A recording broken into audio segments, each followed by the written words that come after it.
Olá, ótimo receber você aqui novamente e hoje eu vou te contar uma história baseada em fatos reais. Eu fiz algumas adaptações, mas a essência do atendimento do seu Manuel, que aconteceu há alguns anos atrás, vai fazer você entender o porquê você precisa enxergar criticamente onde você e o seu paciente está inserido dentro da rede dos serviços de saúde.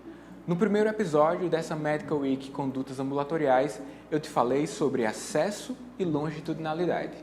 Além disso, eu te falei um pouco sobre mim e sobre como nossas histórias se conectam e como convergem para o nosso encontro de hoje.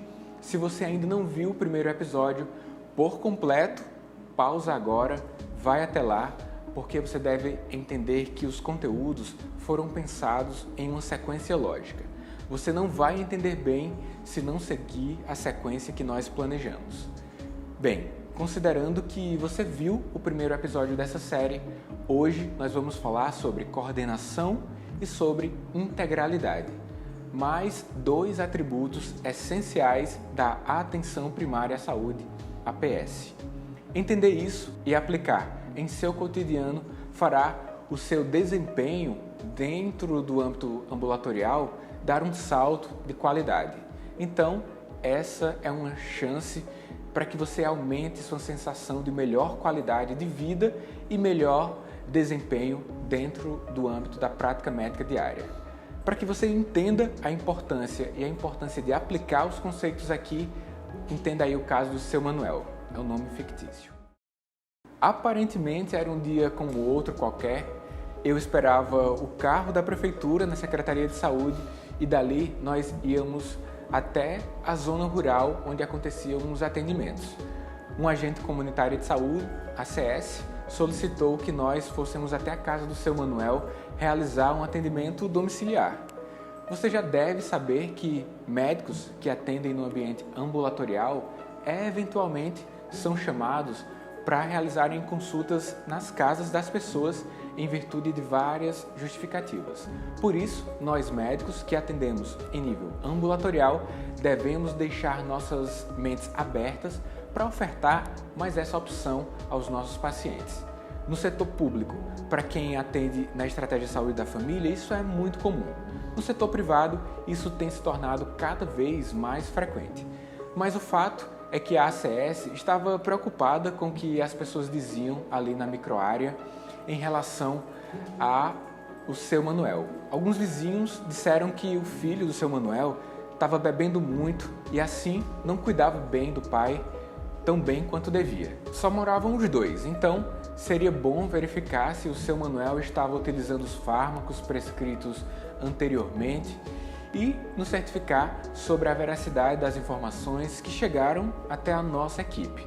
Naquele dia eu realizei os atendimentos na unidade de saúde, aproximadamente 12 pacientes previamente agendados, mais umas 2 pessoas que chegaram lá e foram acolhidas pela equipe.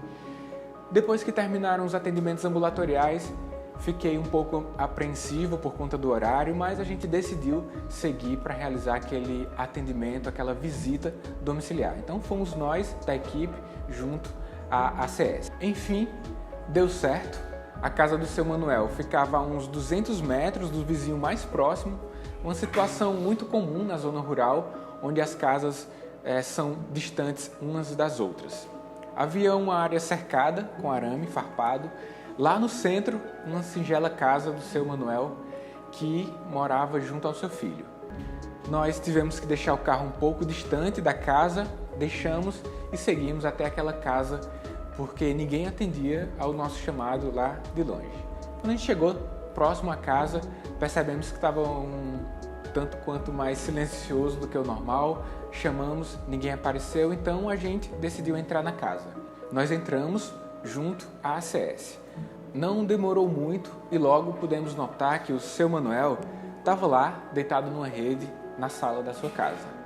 Já durante a ectoscopia, ou seja, só em olhar, nós percebemos que o estado nutricional daquele idoso era evidentemente frágil. Ao lado da rede havia uma caixa com alguns fármacos que depois nós constatamos estarem intactos em relação à última entrega lá na unidade básica de saúde. Chamamos o filho, ninguém apareceu, percebemos que o seu Manuel estava só dentro de casa. Em teoria, era para o filho estar cuidando do pai naquele momento. Aquele idoso tinha ICC, insuficiência cardíaca congestiva, possuía outras comorbidades. Eu e a agente comunitária de saúde voltamos a atenção logo para o seu Manuel, já era mais ou menos meio-dia. Percebemos que até aquela hora ele ainda não havia se alimentado, nem sequer havia indícios de que o almoço estava sendo feito.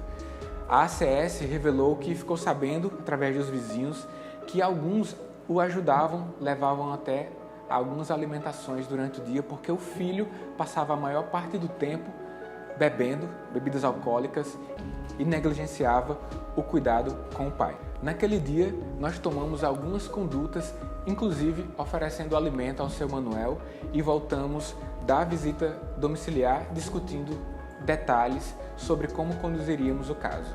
Uma conclusão rápida a que chegamos é que para o caso complexo, como o do seu Manuel, como aquele caso que acabamos de presenciar, haveria de colocar em prática uma conduta mais orquestrada.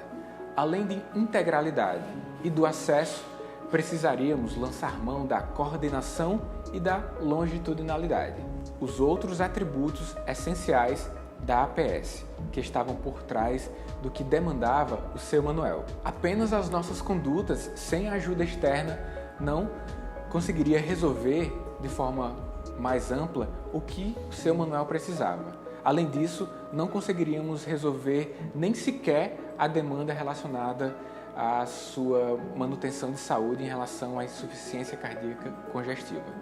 Por isso, precisaríamos tomar uma conduta mais pensada de forma longitudinal, a começar por uma melhor construção de vínculo com o seu Manuel e com o seu filho, para que a gente pudesse pautar ações sequenciais em uma lógica que respondesse à demanda daquela situação. Tem uma frase que eu gosto muito, é que nenhum plano sobrevive ao campo de batalhas. Se a gente tivesse escolhido por nossa própria conta todo o plano terapêutico, sem dúvidas, ele não resolveria e não poderia ser executado com maestria. Apenas o segmento daquela família, ao longo de uma linha do tempo, poderia pautar ações mais precisas e efetivas. Você já deve ter percebido que nós estávamos diante de um idoso fragilizado, negligenciado quanto aos cuidados gerais e, além disso, identificamos um filho com problemas relacionados ao uso excessivo de bebidas alcoólicas. Não era um sermão médico ou qualquer conduta prescritiva que fariam com que tudo fosse resolvido em um simples passe de mágicas. Isto é o que chamamos de integralidade, conceito que se revelou importante para essa situação que você está conhecendo agora. Sabíamos que o idoso não utilizava os fármacos e sua condição de doença descompensada muito em breve poderia acontecer. Mas além de tomar uma atitude quanto a isso, tivemos que ter uma visão mais abrangente sobre a situação, ou seja, tivemos que ter uma visão integral, agindo, portanto, de acordo com os atributos essenciais da APS que devem fazer parte também dos seus atendimentos ambulatoriais, que você já conheceu nos episódios anteriores e nesse episódio. Se chega alguém ao seu consultório médico, uma pessoa com queixa de cefaleia, não é prescrevendo apenas o paracetamol que sua atuação como médico, como um bom médico, vai ser suficiente. Há de se melhorar a história clínica e percorrer um caminho fora do lugar comum. Sim, pode ser uma cefaleia tensional sem sinais de alarme, eventualmente apenas prescrever um analgésico dará certo. Mas cabe a você empreender esforços para um atendimento integral, que contemple questões biomédicas e outras questões das mais diversas ordens. Sobretudo, não pautar o seu atendimento médico apenas na gestão do tempo, mas sim na gestão da qualidade do atendimento, da sua consulta em relação a ser de fato uma consulta terapêutica, que você estabelece durante o atendimento ambulatorial e que pode seguir ao longo de um tempo. Diante da nossa avaliação, colocamos também em prática mais um dos atributos essenciais que temos que lembrar ao atuar na APS, que se chama coordenação do cuidado. Nós assumimos a nossa responsabilidade de tomada de decisão em saúde, buscamos outros níveis que pudessem nos ajudar em virtude da complexidade do caso do seu Manuel. Nós acionamos mais forças, acionamos o Serviço de Assistência Social e o Núcleo de Apoio à Saúde da Família, o NASF. Dessa forma, articulamos e integramos ações em prol de buscar uma resolução para o caso do seu Emanuel. Além disso, com base nesses atributos essenciais que você acabou de ouvir eu falar, utilizamos recursos próprios da comunidade através da identificação de vizinhos-chave que se apresentavam como boas ferramentas com atitude solidária diante do seu Manuel. Tecnicamente, eles representavam recursos da comunidade. Criou-se uma verdadeira rede de apoio junto para impor ações que pudessem beneficiar a nós como equipe e ao seu Manuel como pessoa. Eu não pude acompanhar o todo desenrolar do caso, pois aconteceu em um momento em que eu havia passado em um concurso da residência médica e logo tive que me desligar da equipe. Acabei não vendo o que aconteceu nos meses seguintes, mas sem dúvida, ao utilizar a integralidade no atendimento e a coordenação dos cuidados em saúde, você há de concordar que nossa postura como equipe foi além da visão restrita que eu, como médico, poderia ter se eu ficasse restrito ao meu consultório médico. Quando você pauta seus atendimentos ambulatoriais com base em uma plena consciência dos atributos que regem a atenção primária à saúde, seus resultados em termos de satisfação pessoal e sua efetividade na melhora da qualidade de saúde das pessoas que você presta atendimento serão exponencialmente superiores. Lógico que toda sua conduta deve ser contextualizada e pautada nas melhores evidências disponíveis. Mas lembre, atributos essenciais da APS devem ser utilizados: acesso, integralidade, coordenação do cuidado e longitudinalidade. Se você não colocar tudo isso em prática, serão apenas mais 4 palavras que formarão mais uma teoria sem sentido para a sua vida.